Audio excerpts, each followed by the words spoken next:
Hello guys, kumusta na ang tanan? Naghuwat mi karon og bus kay mo adto mig merkado. Adlaw nga Domingo na siya guys. Karon na gyud ni nako na upload kay maupay pagka-edit ni ini kay busy magkukus trabaho. Kung bana kami naghuwat mi og bus padung sa merkado.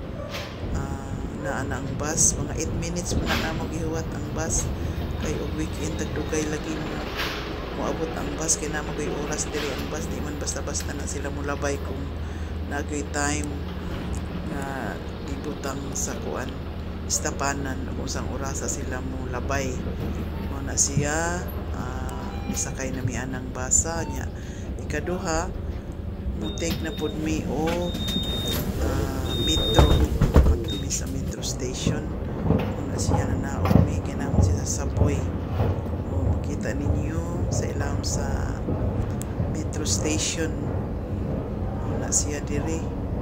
Ako lang gipakita ninyo guys kung unsa ang among kinabuhi diri para makita po ninyo na bana na siya nagbuhat na mi hapit na sa moabot ang among metro ang naana diay na siya metro diri guys makita ninyo na siya sa tunnel nag-agi na mga 6 stops siguro 5 stops gikan diha na siya sulod sa metro paspas ni siya kaayong mudagan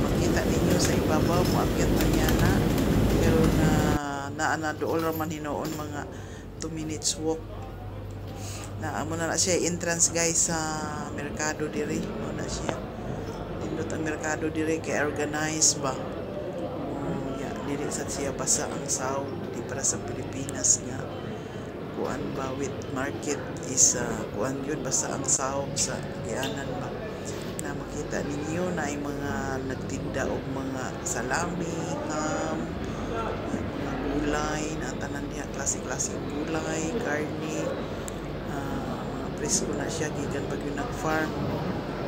Mas maayo diha palitan kay mga bagong kuan ba mga presko pag yun paniagi og kanang ice na makita ninyo.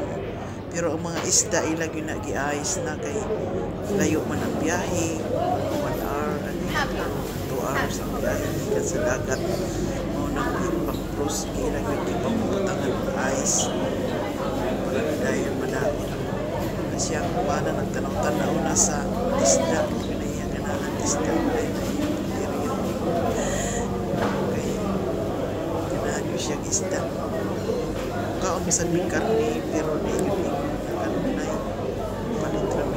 karne among pinalit amo ra na sa gulan ng gulay kita ninyo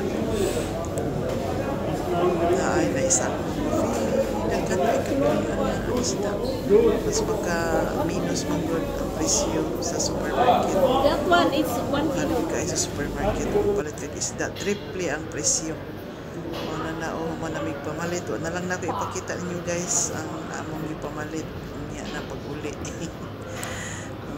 budget na namo mga 2 weeks kay kanang uban amo man sa gulan na gulay makatipid-tipid pod mo na siya mugawas na mi sa gawas pod naapoy naninda mga sinina sapatos mas minus pod ang presyo kaysa shop taan ninyo na makita ninyo sa gilid-gilid na nagtinda mga sapatos, mga gamit sa balay na tanan kaya guys, ning abot nami niya monitoran akong among napalit nagpalit kong presko nga sausage ay murag pork chop na sa ato pukoy na palit niya puro unod nga baboy wag gini siya itambok puro gina siya unod fili Di ako ko niya palit nga shrimp, nukos, bulinaw, iya daw ni kilawon. Unya, di ako ko yung mga durad na palit. Oh, di ay makiril. Yan, nakapalit po kong chicken nga mais. Lami ni siya kay mais. Oh, muna ni kanalan guys, ang akong napalit. Mga duha sa ninamo kasi manang pangkonsumo kay ako man ni siya isod o plastic. Usa na ako isod sa freezer, tagatagsaon ba. O maura ni. Thanks for watching. Happy Sunday. Maraming salamat.